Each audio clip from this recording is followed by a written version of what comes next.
I am here with Courtney Nguyen, senior writer for WTA Insider, and Ben Rothenberg, freelance tennis writer for the New York Times, among others. Thank you guys for joining me. Thank you for having us, Reem. So Simona Halep today became a first-time Grand Slam champion. I'm going to start with you because you have been, actually we've all been in the journey, but Courtney's been invested, let's say. Courtney, when she was down by a set and a break, what came through your mind? I thought it wasn't going to happen.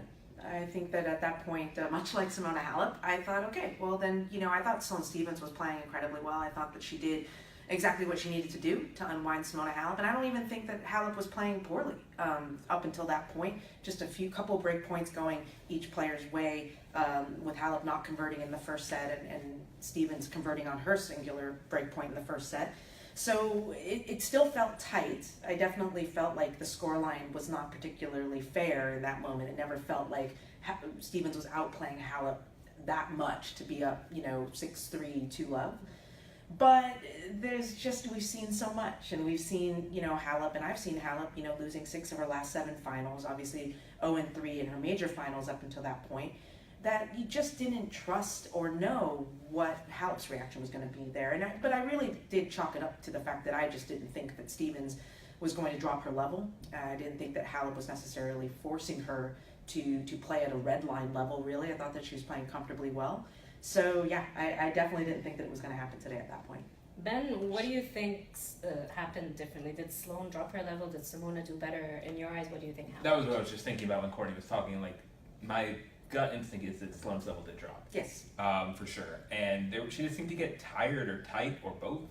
Early in that second set, there was one moment, they didn't capture it on the TV cameras, but I was out there watching. And after this long rally, in the first point of Sloane serving at 2-1, they played a decently, not the longest rally, maybe like, 12-shot rally or something, and Sloane lost the point, didn't really move for the last shot, and just sort of stood there for like 20 seconds. Is that when she hit the double fault? And she hit the double fault the next point. Yeah. And I was sort of like, this is discouraging, or this feels like a turning point in the match, and it did turn out to be more or less that moment. And she started losing a lot of points in a row then, and just seemed to lose her clarity, lose her. I'm curious what she thinks happened. I mean, she didn't really answer in press what happened in that moment, if she was feeling tight or tired. I actually haven't seen it, but I heard that she got asked some direct questions about it from Mary Carrillo on the NBC broadcast, so I'm curious if anyone knows what was said there. But yeah, it was Sloane dipping her level, and then Simona taking charge and not letting Sloane back in, because Sloane got herself back together, maybe not all the way where she started, but got herself pretty well back together, and racing out to that 4-love lead in the third set was not easy. Again, not as tight more tight than the score would suggest. When I asked Simona today about that point to break for 4-love, which was crazy, run down a drop shot, hit the backhand smash and stuff, she actually said that the whole time during the match, she was drawing parallels between last year's final.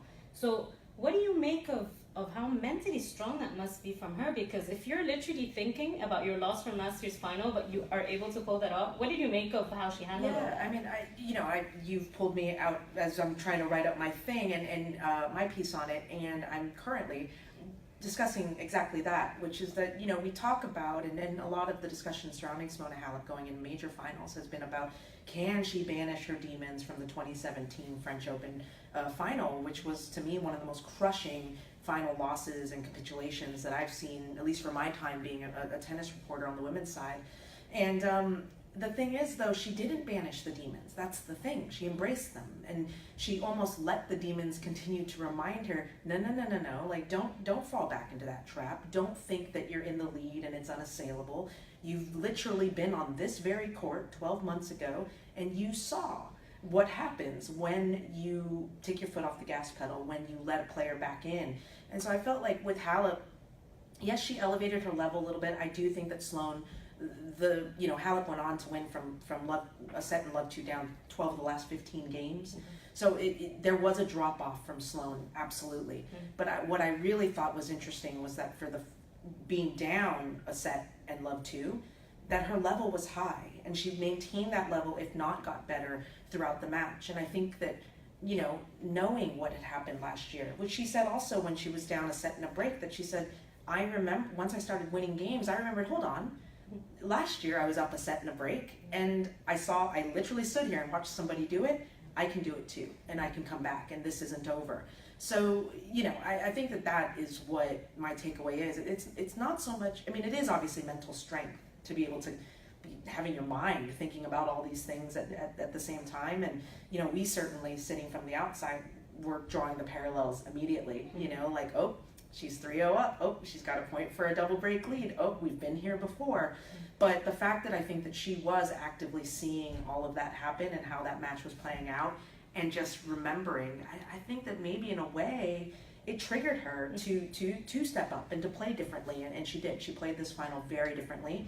Her whole attitude and tactically and everything was very different this year than it was 12 months ago. I think it's also interesting when she said that Darren told her this time, go and get it. Like she said, he kind of put the pressure on me instead of taking it away from her, and that kind of worked in her favor.